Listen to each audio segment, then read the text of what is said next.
1. You ought to buy it, said my host. It's just the place for a solitary-minded devil like you, and it would be rather worthwhile to own the most romantic house in Brittany. The present people are dead broke, and it's going for a song. You ought to buy it. It was not with the least idea of living up to the character my friend Lanravane ascribed to me. As a matter of fact, under my unsociable exterior I have always had secret yearnings for domesticity, that I took his hint one autumn afternoon and went to Kerfol. My friend was motoring over to Quimper on business. He dropped me on the way at a crossroad on a heath and said, "First turn to the right and second to the left, then straight ahead till you see an avenue. If you meet any peasants, don't ask your way. They don't understand French and they would pretend they did and mix you up. I'll be back for you here by sunset, and don't forget the tombs in the chapel." I followed Lanravane's directions, with the hesitation occasioned by the usual difficulty of remembering whether he had said the first turn to the right and second to the left, or the contrary. If I had met a peasant I should certainly have asked, and probably been sent astray, but I had the desert landscape to myself, and so stumbled on the right turn and walked across the heath till I came to an avenue. It was so unlike any other avenue I have ever seen that I instantly knew it must be the avenue. The great trunk trees sprang up straight to a great height, and then interwove their pale grey branches in a long tunnel through which the autumn light fell faintly. I know most trees by name, but I haven't to this day been able to decide what those trees were. They had the tall curve of elms, the tenuity of poplars, the ashen colour of olives under a rainy sky, and they stretched ahead of me for half a mile or more without a break in their arch. If ever I saw an avenue that unmistakably led to something, it was the avenue at Kerfol. My heart beat a little as I began to walk down it. Presently the trees ended and I came to a fortified gate in a long wall. Between me and the wall was an open space of grass, with other grey avenues radiating from it. Behind the wall were tall slate roofs mossed with silver, a chapel belfry, the top of a keep. A moat filled with wild shrubs and brambles surrounded the place.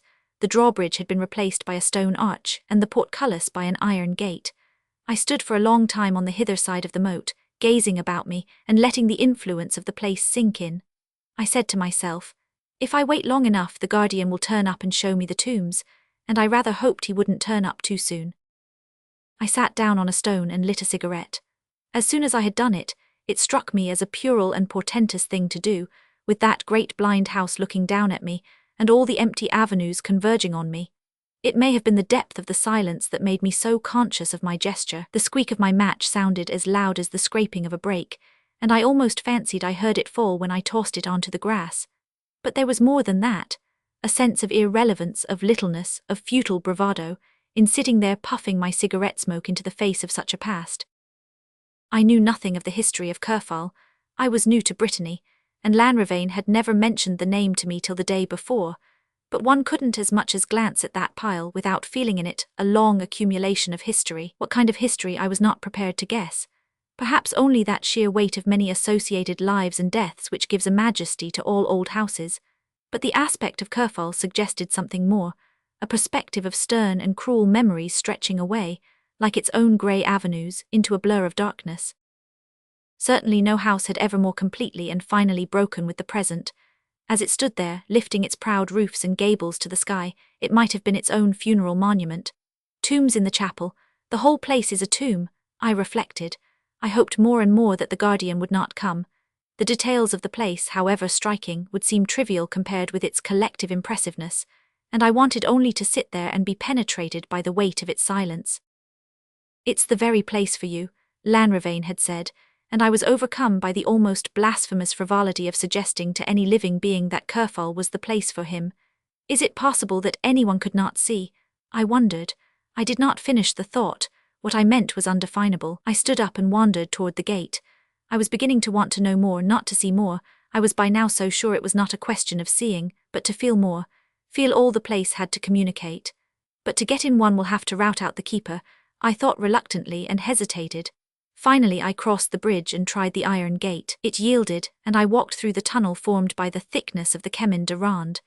At the farther end, a wooden barricade had been laid across the entrance, and beyond it was a court enclosed in noble architecture. The main building faced me, and I now saw that one half was a mere ruined front, with gaping windows through which the wild growths of the moat and the trees of the park were visible. The rest of the house was still in its robust beauty. One end abutted on the round tower, the other on the small traceried chapel, and in an angle of the building stood a graceful well-head crowned with mossy urns.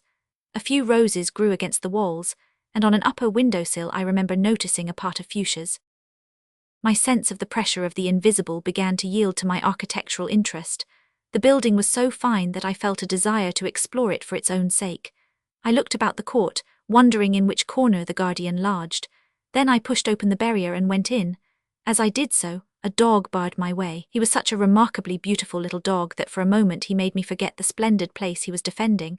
I was not sure of his breed at the time, but have since learned that it was Chinese, and that he was of a rare variety called the sleeve dog. He was very small and golden brown with large brown eyes and a ruffled throat. He looked like a large tawny chrysanthemum. I said to myself, "These little beasts always snap and scream, and somebody will be out in a minute." The little animal stood before me forbidding, almost menacing. There was anger in his large brown eyes, but he made no sound, he came no nearer. Instead, as I advanced, he gradually fell back, and I noticed that another dog, a vague, rough-brindled thing, had limped up on a lame leg. There'll be a hubbub now, I thought, for at the same moment a third dog, a long-haired white mongrel, slipped out of a doorway and joined the others. All three stood looking at me with grave eyes, but not a sound came from them. As I advanced they continued to fall back on muffled paws, still watching me. At a given point they'll all charge at my ankles. It's one of the jokes that dogs who live together put up on one, I thought. I was not alarmed, for they were neither large nor formidable, but they let me wander about the court as I pleased, following me at a little distance, always the same distance, and always keeping their eyes on me. Presently I looked across at the ruined facade, and saw that in one of its empty window frames another dog stood, a white pointer with one brown ear. He was an old grave dog, much more experienced than the others, and he seemed to be observing me with a deeper intentness. "I'll hear from him," I said to myself, but he stood in the window frame against the trees of the park and continued to watch me without moving. I stared back at him for a time to see if the sense that he was being watched would not rouse him. Half the width of the court lay between us, and we gazed at each other silently across it. But he did not stir, and at last I turned away. Behind me I found the rest of the pack, with a newcomer added, a small black greyhound with pale agate-coloured eyes. He was shivering a little, and his expression was more timid than that of the others. I noticed that he kept a little behind them, and still there was not a sound. I stood there for fully 5 minutes, the circle about me waiting as they seemed to be waiting. At last I went up to the little golden-brown dog and stooped to pat him. As I did so I heard myself give a nervous laugh. The little dog did not start or growl or take his eyes from me. He simply slipped back about a yard, and then paused and continued to look at me. "Oh, hang it!" I exclaimed and walked across the court toward the well. As I advanced, the dogs separated and slid away into different corners of the court. I examined the urns on the well, tried a locked door or two, and looked up and down the dumb facade. Then I faced about toward the chapel. When I turned I perceived that all the dogs had disappeared except the old pointer, who still watched me from the window. It was rather a relief to be rid of that cloud of witnesses, and I began to look about me for a way to the back of the house. Perhaps there'll be somebody in the garden, I thought. I found a way across the moat, scrambled over a wall smothered in brambles, and got into the garden. A few lean hydrangeas and geraniums pined in the flower beds, and the ancient house looked down on them indifferently. Its garden side was plainer and severer than the other. The long granite front, with its few windows and steep roof, looked like a fortress prison. I walked around the farther wing, went up some disjointed steps, and entered the deep twilight of a narrow and incredibly old boxwalk. The walk was just wide enough for one person to slip through, and its branches met overhead. It was like the ghost of a boxwalk, its lustrous green all turning to the shadowy greyness of the avenues. I walked on and on, the branches hitting me in the face and springing back with a dry rattle, and at length I came out on the grassy top of the Chemin de Ronde. I walked along it to the gate tower, looking down into the court, which was just below me. Not a human being was in sight, and neither were the dogs. I found a flight of steps in the thickness of the wall and went down them, and when I emerged again into the court, there stood the circle of dogs, the golden-brown one a little ahead of the others, the black greyhound shivering in the rear. "Oh, hang it, you uncomfortable beasts, you!" I exclaimed, my voice startling me with a sudden echo. The dogs stood motionless, watching me. I knew by this time that they would not try to prevent my approaching the house, and the knowledge left me free to examine them. I had a feeling that they must be horribly cowed to be so silent and inert, yet they did not look hungry or ill-treated. Their coats were smooth and they were not thin, except the shivering greyhound. It was more as if they had lived a long time with people who never spoke to them or looked at them, as though the silence of the place had gradually benumbed their busy, inquisitive natures, and this strange passivity, this almost human lassitude, seemed to me sadder than the misery of starved and beaten animals. I should have liked to rouse them for a minute, to coax them into a game or a scamper, but the longer I looked into their fixed and weary eyes, the more preposterous the idea became. With the windows of that house looking down on us, how could I have imagined such a thing? The dogs knew better. They knew what the house would tolerate and what it would not. I even fancied that they knew what was passing through my mind and pitied me for my frivolity, but even that feeling probably reached them through a thick fog of listlessness. I had an idea that their distance from me was as nothing to my remoteness from them. The impression they produced was that of having in common one memory so deep and dark that nothing that had happened since was worth either a growl or a wag. I say, I broke out abruptly, addressing myself to the dumb circle. Do you know what you look like, the whole lot of you? You look as if you'd seen a ghost, that's how you look. I wonder if there is a ghost here and nobody but you left for it to appear to. The dogs continued to gaze at me without moving. It was dark when I saw Lanrivain's motor lamps at the crossroads, and I wasn't exactly sorry to see them. I had the sense of having escaped from the loneliest place in the whole world, and of not liking loneliness, to that degree, as much as I had imagined I should. My friend had brought his solicitor back from Quimper for the night, and seated beside a fat and affable stranger, I felt no inclination to talk of Kerfol. But that evening, when Lanrivain and the solicitor were closeted in the study, Madame de Lanrivain began to question me in the drawing-room. "Well, are you going to buy Kerfol?" she asked, tilting up her gay chin from her embroidery. "I haven't decided yet. The fact is I couldn't get into the house," I said, as if I had simply postponed my decision and meant to go back for another look. "You couldn't get in? Why, what happened? The family are mad to sell the place and the old guardian has orders." "Very likely, but the old guardian wasn't there." "What a pity, he must have gone to market, but his daughter—" "There was nobody about, at least I saw no one." "How extraordinary, literally nobody." "Nobody but a lot of dogs, a whole pack of them, who seemed to have the place to themselves." Madame de Lanrivain let the embroidery slip to her knee and folded her hands on it. For several minutes she looked at me thoughtfully. "A pack of dogs, you saw them?" "Saw them, I saw nothing else." "How many?" She dropped her voice a little. "I've always wondered." I looked at her with surprise. I had supposed the place to be familiar to her. "Have you never been to Kerfol?" I asked. "Oh yes, often, but never on that day." "What day?" I'd quite forgotten, and so had Herve, I'm sure. If we'd remembered, we never should have sent you today. But then, after all, one doesn't half believe that sort of thing, does one? "What sort of thing?" I asked, involuntarily sinking my voice to the level of hers.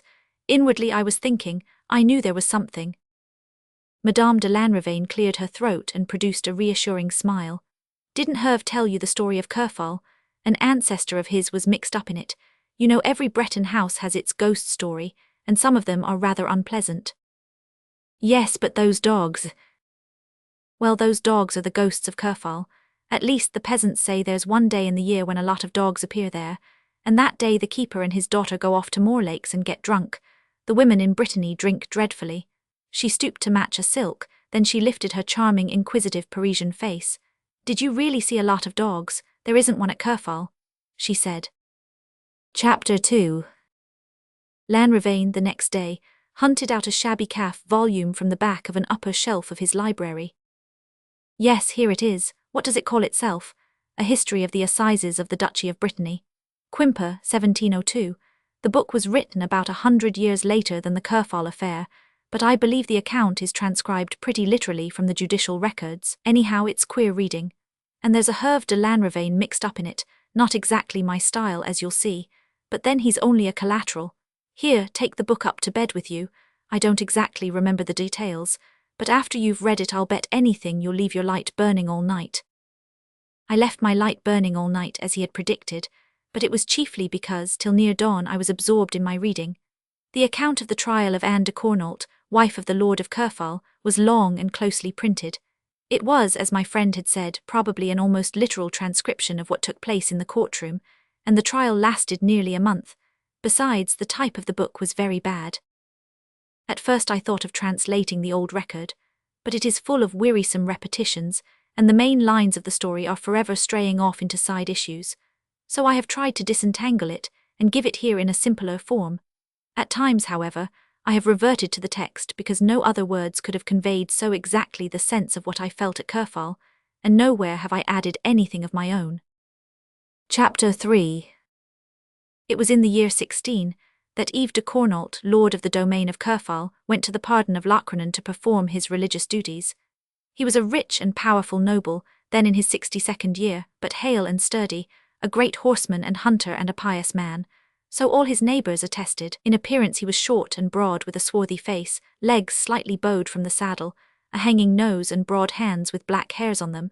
He had married young and lost his wife and son soon after, and since then had lived alone at Kerfol.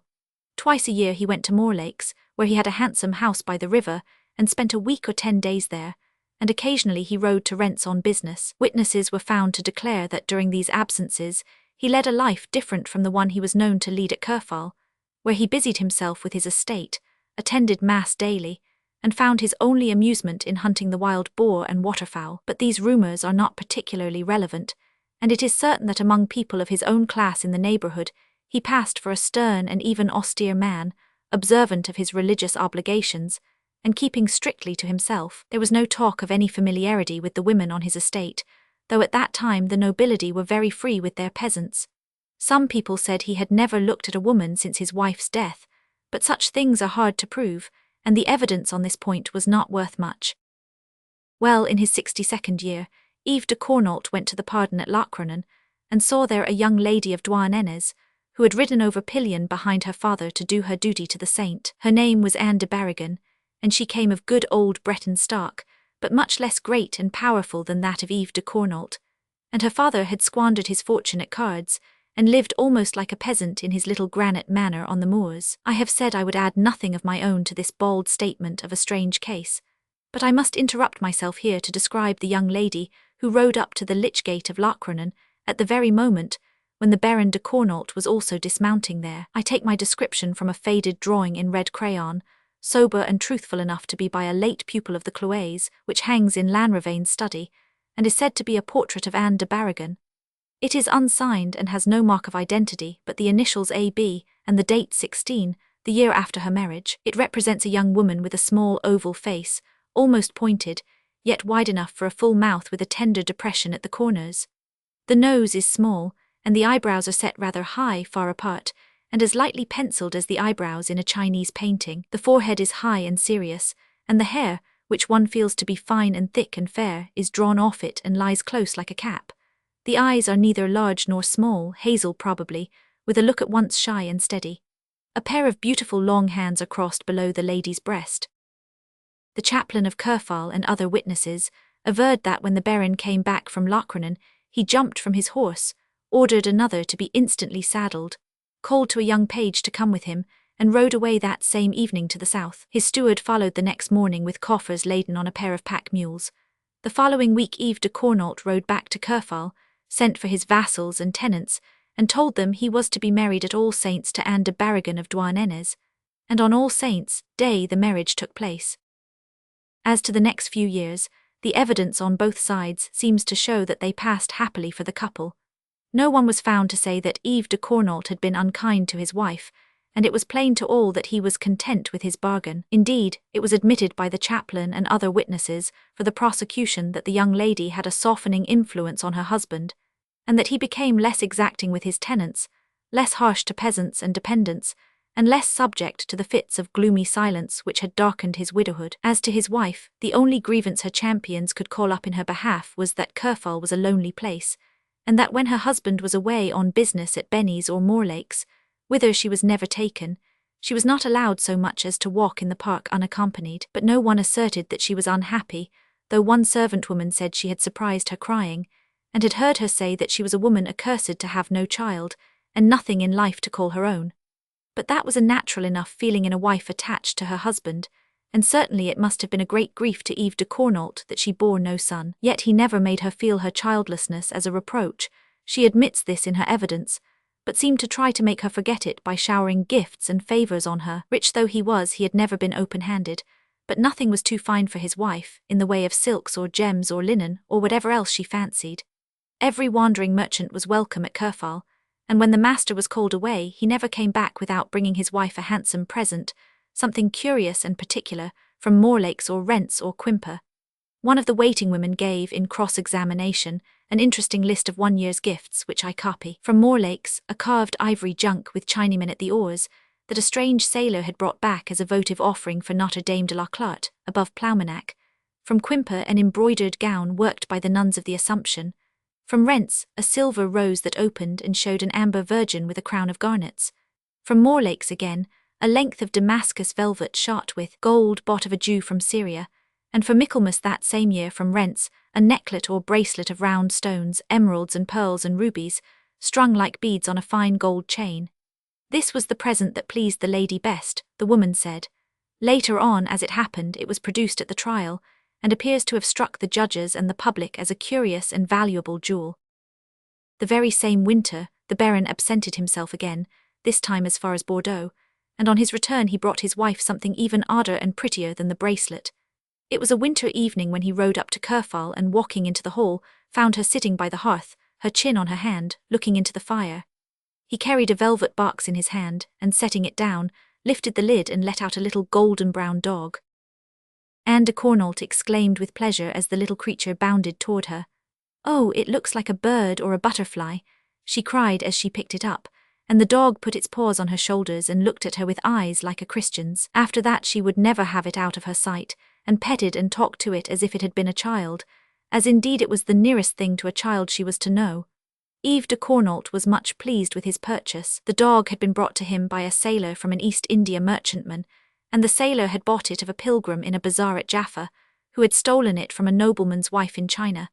A perfectly permissible thing to do, since the pilgrim was a Christian and the nobleman a heathen doomed to hellfire.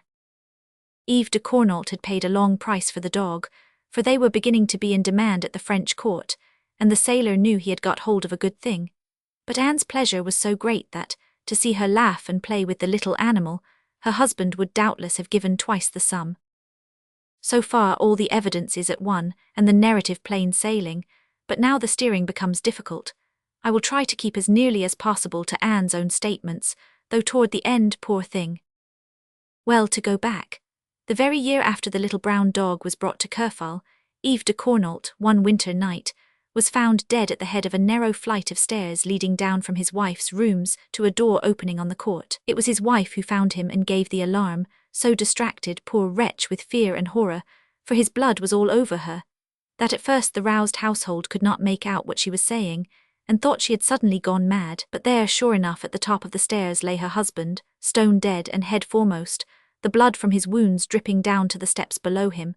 He had been dreadfully scratched and gashed about the face and throat, as if with curious pointed weapons, and one of his legs had a deep tear in it which had cut an artery and probably caused his death.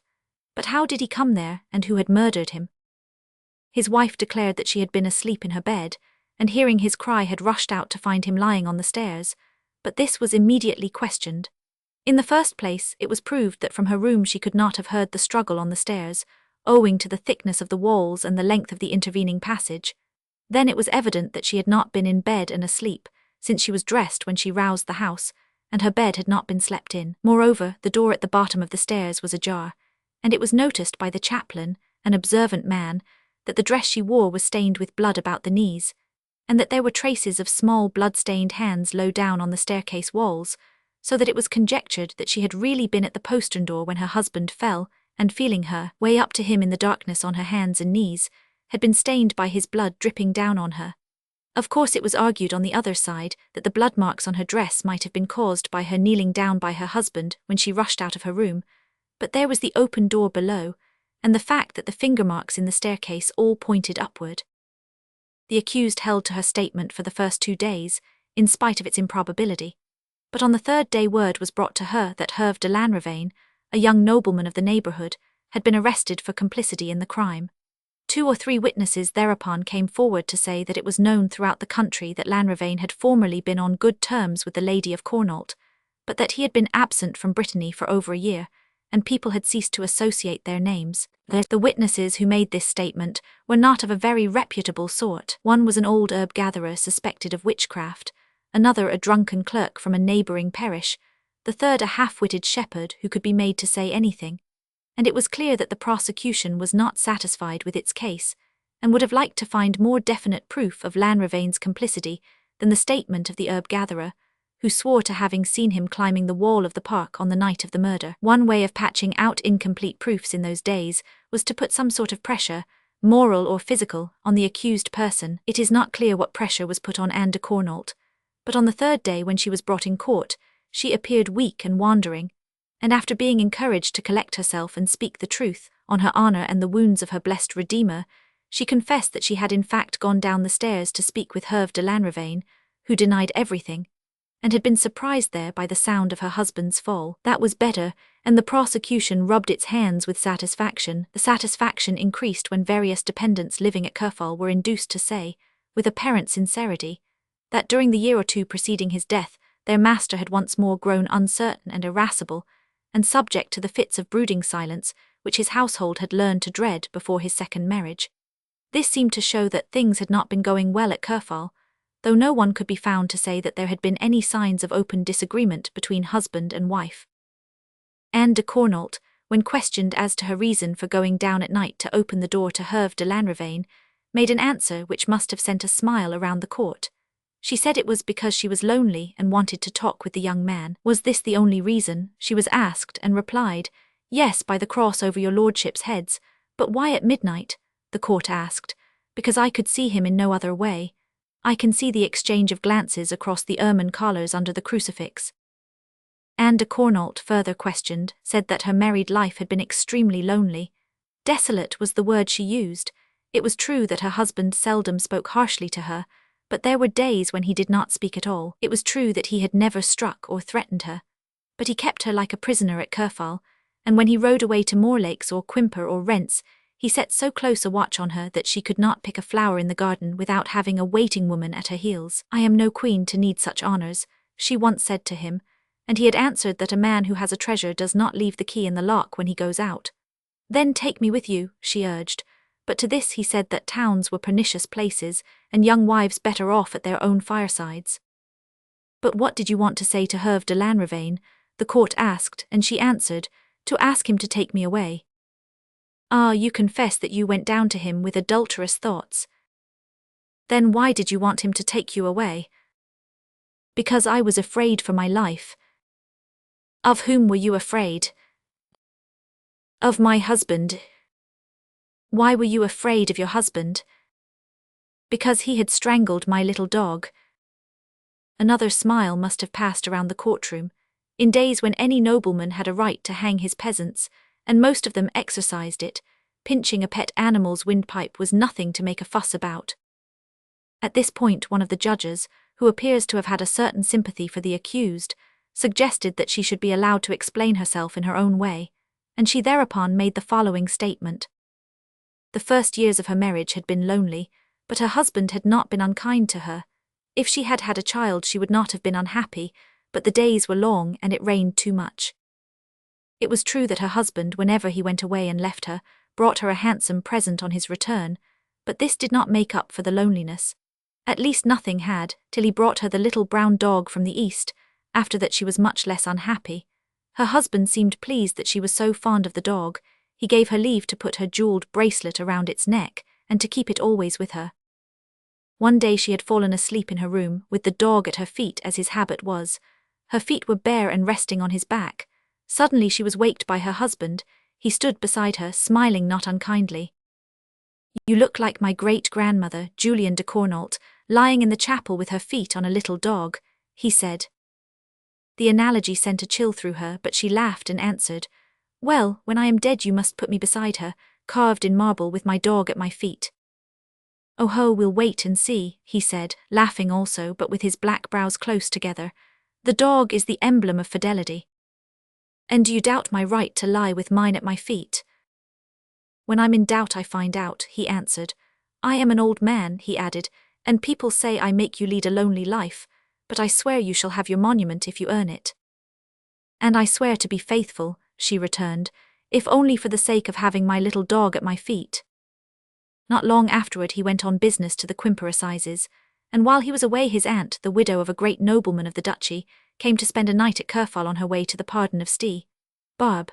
She was a woman of piety and consequence and much respected by Eve de Cornault, and when she proposed to Anne to go with her to Stee, Barb no one could object, and even the chaplain declared himself in favour of the pilgrimage. So Anne set out for Stee, Barb, and there for the first time she talked with Herve de Lanrivain. He had come once or twice to Kerfol with his father, but she had never before exchanged a dozen words with him. They did not talk for more than 5 minutes now. It was under the chestnuts as the procession was coming out of the chapel. He said, "I pity you," and she was surprised, for she had not supposed that anyone thought her an object of pity. He added, "Call for me when you need me," and she smiled a little but was glad afterward and thought often of the meeting. She confessed to having seen him 3 times afterward, not more. How or where she would not say. One had the impression that she feared to implicate someone. Their meetings had been rare and brief, and at the last he had told her that he was starting the next day for a foreign country, on a mission which was not without peril and might keep him for many months absent. He asked her for a remembrance, and she had none to give him but the collar about the little dog's neck. She was sorry afterward that she had given it, but he was so unhappy at going that she had not had the courage to refuse. Her husband was away at the time. When he returned a few days later he picked up the animal to pet it, and noticed that its collar was missing. His wife told him that the dog had lost it in the undergrowth of the park, and that she and her maids had hunted a whole day for it. It was true, she explained to the court, that she had made the maids search for the necklet. They all believed the dog had lost it in the park. Her husband made no comment, and that evening at supper he was in his usual mood between good and bad. You could never tell which. He talked a good deal, describing what he had seen and done at Rents, but now and then he stopped and looked hard at her, and when she went to bed, she found her little dog strangled on her pillow. The little thing was dead but still warm. She stooped to lift it, and her distress turned to horror when she discovered that it had been strangled by twisting twice round its throat the necklet she had given to Lanrivain. The next morning at dawn she buried the dog in the garden, and hid the necklet in her breast. She said nothing to her husband then or later, and he said nothing to her. But that day he had a peasant hanged for stealing a faggot in the park, and the next day he nearly beat to death a young horse he was breaking. Winter set in and the short days passed and the long nights one by one, and she heard nothing of Herve de Lanrivain. It might be that her husband had killed him, or merely that he had been robbed of the necklet. Day after day by the hearth among the spinning maids, night after night alone on her bed, she wondered and trembled. Sometimes at table her husband looked across at her and smiled, and then she felt sure that Lanrivain was dead. She dared not try to get news of him, for she was sure her husband would find out if she did. She had an idea that he could find out anything. Even when a witchwoman who was a noted seer and could show you the whole world in her crystal came to the castle for a night's shelter, and the maids flocked to her, Anne held back. The winter was long and black and rainy. One day in Eve de Cornault's absence, some gypsies came to Kerfol with a troop of performing dogs. Anne bought the smallest and cleverest, a white dog with a feathery coat and one blue and one brown eye. It seemed to have been ill-treated by the gypsies, and clung to her plaintively when she took it from them. That evening her husband came back, and when she went to bed she found the dog strangled on her pillow. After that she said to herself that she would never have another dog, but one bitter cold evening a poor lean greyhound was found whining at the castle gate, and she took him in and forbade the maids to speak of him to her husband. She hid him in a room that no one went to, smuggled food to him from her own plate, made him a warm bed to lie on, and petted him like a child. Eve de Cornault came home, and the next day she found the greyhound strangled on her pillow. She wept in secret but said nothing, and resolved that even if she met a dog dying of hunger she would never bring him into the castle. But one day she found a young sheepdog, a brindled puppy with good blue eyes, lying with a broken leg in the snow of the park. Eve de Cornault was at Benny's, and she brought the dog in, warmed and fed it, tied up its leg and hid it in the castle till her husband's return. The day before she gave it to a peasant woman who lived a long way off, and paid her handsomely to care for it and say nothing. But that night she heard a whining and scratching at her door, and when she opened it the lame puppy, drenched and shivering, jumped up on her with little sobbing barks. She hid him in her bed, and the next morning was about to have him taken back to the peasant woman when she heard her husband ride into the court. She shut the dog in a chest and went down to receive him. An hour or two later, when she returned to her room, the puppy lay strangled on her pillow. After that she dared not make a pet of any other dog, and her loneliness became almost unendurable. Sometimes, when she crossed the court of the castle and thought no one was looking, she stopped to pat the old pointer at the gate. But one day as she was caressing him, her husband came out of the chapel, and the next day the old dog was gone. This curious narrative was not told in one sitting of the court, or received without impatience and incredulous comment. It was plain that the judges were surprised by its puerility, and that it did not help the accused in the eyes of the public. It was an odd tale, certainly, but what did it prove? That Yves de Cornault disliked dogs, and that his wife, to gratify her own fancy, persistently ignored this dislike. As for pleading this trivial disagreement as an excuse for her relations, whatever their nature, with her supposed accomplice, the argument was so absurd that her own lawyer manifestly regretted having let her make use of it, and tried several times to cut short her story. But she went on to the end, with a kind of hypnotized insistence, as though the scenes she evoked were so real to her that she had forgotten where she was, and imagined herself to be reliving them. At length the judge, who had previously shown a certain kindness to her, said, leaning forward a little, one may suppose, from his row of dozing colleagues, "Then you would have us believe that you murdered your husband because he would not let you keep a pet dog." "I did not murder my husband." "Who did then, Herve de Lanrivain?" "Knows." "Who then, can you tell us?" "Yes, I can tell you, the dogs." At that point she was carried out of the court in a swoon. It was evident that her lawyer tried to get her to abandon this line of defense. Possibly her explanation, whatever it was, had seemed convincing when she poured it out to him in the heat of their first private colloquy. But now that it was exposed to the cold daylight of judicial scrutiny, and the banter of the town, he was thoroughly ashamed of it and would have sacrificed her without a scruple to save his professional reputation. But the obstinate judge, who perhaps, after all, was more inquisitive than kindly, evidently wanted to hear the story out, and she was ordered the next day to continue her deposition. She said that after the disappearance of the old watchdog, nothing particular happened for a month or two. Her husband was much as usual. She did not remember any special incident, but one evening a peddler woman came to the castle and was selling trinkets to the maids. She had no heart for trinkets, but she stood looking on while the women made their choice. And then, she did not know how, but the peddler coaxed her into buying for herself a pear-shaped pomander with a strong scent in it. She had once seen something of the kind on a gypsy woman. She had no desire for the pomander, and did not know why she had bought it. The peddler said that whoever wore it had the power to read the future, but she did not really believe that, or care much either. However, she bought the thing and took it up to her room, where she sat turning it about in her hand. Then the strange scent attracted her, and she began to wonder what kind of spice was in the box. She opened it and found a grey bean rolled in a strip of paper, and on the paper she saw a sign she knew, and a message from Herve de Lanrivain, saying that he was at home again and would be at the door in the court that night after the moon had set. She burned the paper and sat down to think. It was nightfall and her husband was at home. She had no way of warning Lanrivain, and there was nothing to do but to wait. At this point I fancy the drowsy courtroom beginning to wake up.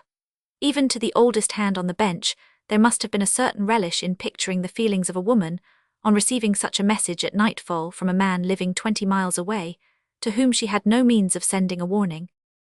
She was not a clever woman, I imagine, and as the first result of her cogitation, she appears to have made the mistake of being, that evening, too kind to her husband. She could not ply him with wine, according to the traditional expedient, for though he drank heavily at times he had a strong head, and when he drank beyond its strength it was because he chose to, and not because a woman coaxed him. Not his wife, at any rate. She was an old story by now. As I read the case, I fancy there was no feeling for her left in him but the hatred occasioned by his supposed dishonour. At any rate, she tried to call up her old graces, but early in the evening he complained of pains and fever, and left the hall to go up to the closet where he sometimes slept. His servant carried him a cup of hot wine, and brought back word that he was sleeping and not to be disturbed.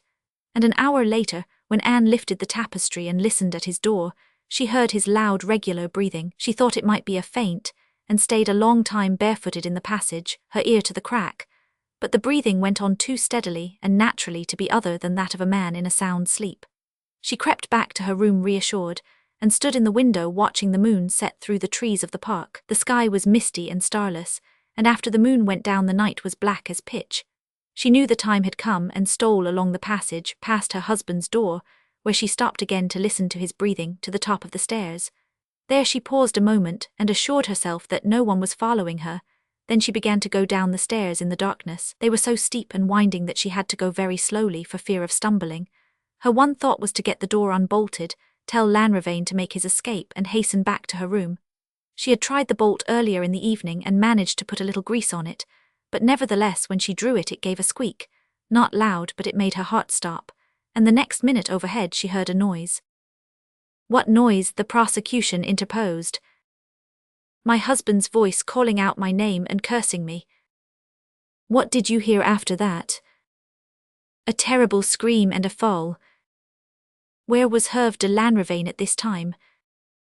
"He was standing outside in the court. I just made him out in the darkness. I told him for God's sake to go, and then I pushed the door shut." "What did you do next?" "I stood at the foot of the stairs and listened." "What did you hear?" "I heard dogs snarling and panting. Visible discouragement of the bench, boredom of the public, and exasperation of the lawyer for the defense. Dogs again, but the inquisitive judge insisted. "What dogs?" She bent her head and spoke so low that she had to be told to repeat her answer. "I don't know." "How do you mean, you do know?" "I don't know what dogs." The judge again intervened. "Try to tell us exactly what happened. How long did you remain at the foot of the stairs?" "Only a few minutes." "And what was going on meanwhile overhead?" "The dogs kept on snarling and panting. Once or twice he cried out. I think he moaned once, then he was quiet." "Then what happened?" "Then I heard a sound like the noise of a pack when the wolf is thrown to them, gulping and lapping." There was a groan of disgust and repulsion through the court, and another attempted intervention by the distracted lawyer, but the inquisitive judge was still inquisitive. "And all the while you did not go up?" "Yes, I went up then to drive them off." "The dogs?" "Yes." "Well, when I got there it was quite dark. I found my husband's flint and steel and struck a spark.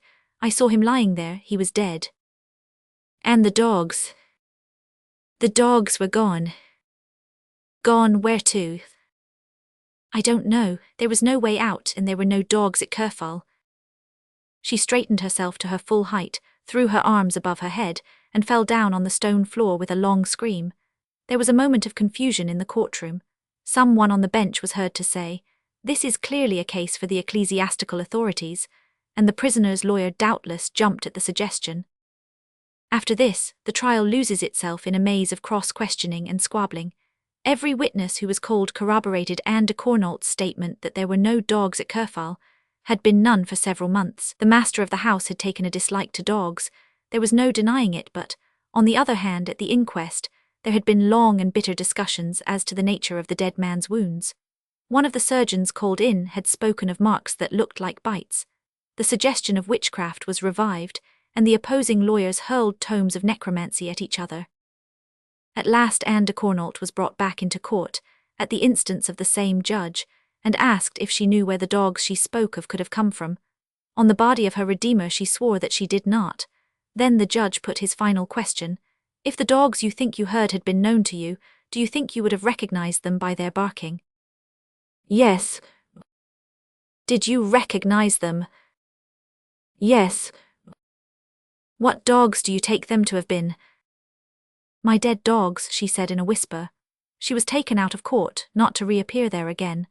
There was some kind of ecclesiastical investigation, and the end of the business was that the judges disagreed with each other, and with the ecclesiastical committee, and that Anne de Cornault was finally handed over to the keeping of her husband's family, who shut her up in the keep of Kerfol, where she is said to have died many years later, a harmless mad woman.